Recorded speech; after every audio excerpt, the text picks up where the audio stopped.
I took my kids on a field trip the other day and we went to see an Ironsides, which is just an amazing ship that was used in the Civil War, and they still have the hull of it, and it was a beautiful, amazing field trip. We really enjoyed it.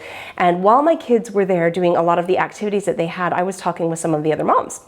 And we were just talking about how we did homeschool and some of the challenges and some of the opportunities and things. And it occurred to me in this conversation that I do not homeschool like very many other moms. I do not use textbooks for hardly anything. I do not use outlines. I barely use a planner in the way that it was intended to be used. And I just thought, wow, I really do this differently than others. And I don't know that I'm really super relatable. So today I just want to talk about where I do spend my time on homeschooling, which is a lot of different things like field trips, but also specifically the books. What books do I read? Because that is almost all that we do in homeschool. We do a lot of reading. And somebody has asked me, several people have asked, how many books I read, how I choose the books, where they come from, when we read them. And so I just want to go over all of that today, is how I do books in our homeschool. So we have a couple of hours every single morning where we do the real bulk, the real meat of our learning. And then at the end of that, I read to my kids for 1 hour. So that's it. That's our family read. That's where all of these books that I'm about to tell you about come from. They're just the books that I spend that 1 hour on every day. And actually, I do it 3 days out of the week, because one day we go on a field trip or we do a service project, and then the other day we do project learning. And so I really only have 3 days that we spend doing a regular schedule, which is when I have this hour that I read to them. But it is such a staple in how I educate. It's such a major part of what I do for education that I spend a solid hour on it. So here are the books that I'm going to be doing. We've already started, but these are the ones we're going to cover this school year. We do about 2 per month. So already for September, we have read The Gamage Cup, which is this adorable story about these mini pins and how they get kind of lost in this beautiful valley, and there's a lot of politics going on, and everybody's essentially the same except a couple of the mini pins who are really rebellious. You know, they wear like different colored sashes and stuff like that, and in their rebelliousness, they were the only ones who were prepared to face the oncoming threat, and they helped get everybody else prepared so that they could be successful in this final battle. And it's just a really adorable story of how being different doesn't make you wrong. It just makes you you, and that is perfect for whatever life has for you. So that is The Gamage Cup. Loved it. We are now reading The Little Princess. And this one, I also have really enjoyed this story because it is a classic, and I was worried that when I started reading it, it would be above my kids' heads, because specifically I want it for my 9-year-old daughter. And it's kind of it's a heavy-ish read, but I tell you, she loves it. It is so beautiful. I am reminded again why we read classics, because the language is so gorgeous. The story of Sarah is beautiful. She's this little girl who's so rich. She's just absolutely spoiled rotten, except she's so pure in heart that no matter how much she's given, she doesn't become actually spoiled. And she's kind and generous and imaginative, and then one day it all goes away. And she loses all of the money, she loses her father, she loses all the family, and she becomes this kind of wretched servant. And she continues to show what a bright light she has inside of her and what a good person she is, no matter what the circumstances bring. So we just barely got to the point where she found out that her dad died and that all of the money is gone and she's going to have to be a servant. And she's handling it so well, but my kids, my 9-year-old daughter and my 11-year-old son, and I have, just kidding, he's 12, my 12-year-old son and my 7-year-old son are all really enjoying it. They will sit and listen for the entire hour. They are really loving that book. So that's a good one. Next month, we're going to be doing 20,000 Leagues Under the Sea. And I don't know if we're actually going to do the shortened version of that, like the Classics Junior version, or if we're going to go right into the full, we're going to do the whole thing. It just kind of depends on. We'll start the big one and see if my kids can handle it, and if they can't, we'll kind of go to the junior version. Then after that, we're going to do the story of Rolf and the Viking bow. I have no idea what that's about, but my mom recommended it. It sounds pretty cool, so we're going to do that. November, we're doing The Prince and the Pauper.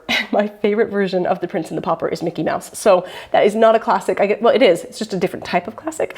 But we're going to be reading that book in November, and then The Once and Future King as well. In December, we always read The Christmas Carol and The Mansion.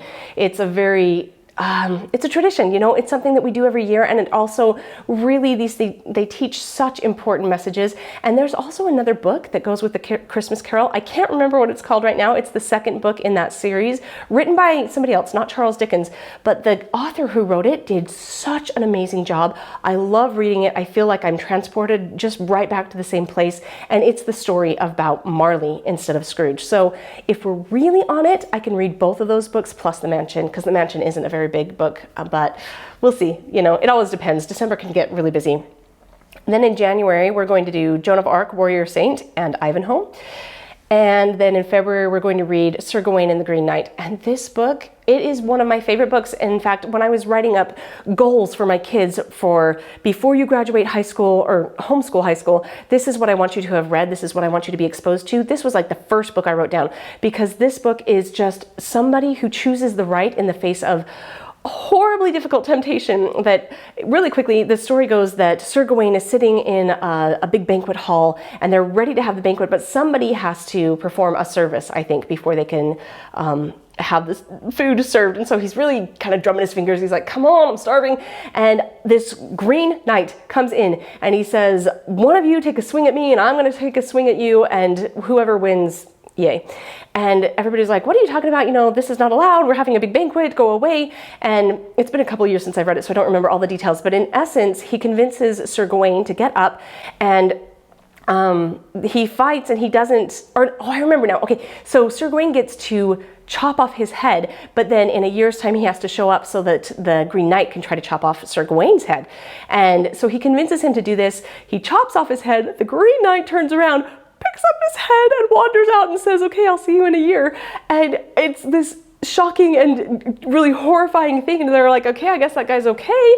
And so anyway, Sir Gawain then has this journey as he's trying to find this guy's castle up in the middle of nowhere, and he faces all of these trials and all of these temptations, and he stays true to himself the whole time. And then in the end, I guess I won't tell you what's in the end because that would be a spoiler, but it is just such an uplifting and empowering story of somebody who chooses the right in every situation, no matter how hard it is. In March, we're going to read Knight's Fee and Indian Captive.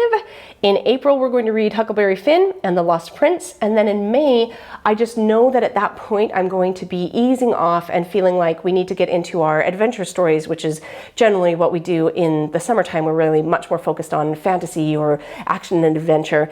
And you can kind of see that as I started in September, we sort of had some adventure as well. And then we get into the meat of it. And then as we come out in May, we start back into that fun, light, interesting stuff. So in May, we're going to be reading The Pushcart War, which is this hilarious story of all of these pushcarts who have this spitball war in New York as they're trying to have the right to sell their stuff out of pushcarts instead of being businesses. And it has been years since I've read it, but I remember laughing out loud as I read it. And so I think that's going to be a really great way to end our school year before we start into whatever fantasy or fun series that we're going to be doing in the summer. So that is it for our family reads. I will mention that my youngest child is 7 years old and my oldest child is in his early 20s. And so that's kind of what I'm aiming at. I'm really not shooting for those really little kids at this point. And also an hour of reading, that we've been doing it for several years, but it's something we've worked up to, and it's also something that's much easier to do when you have older kids. The books that you are reading to your kids really matter. It's really important to have these stories in their hearts and in their lives so that they can feel empowered to become who they should be and to really feel excited about what life has to offer in front of them. What you are doing really, really matters, and you are doing a much better job than you think you are. I will see you on the next one.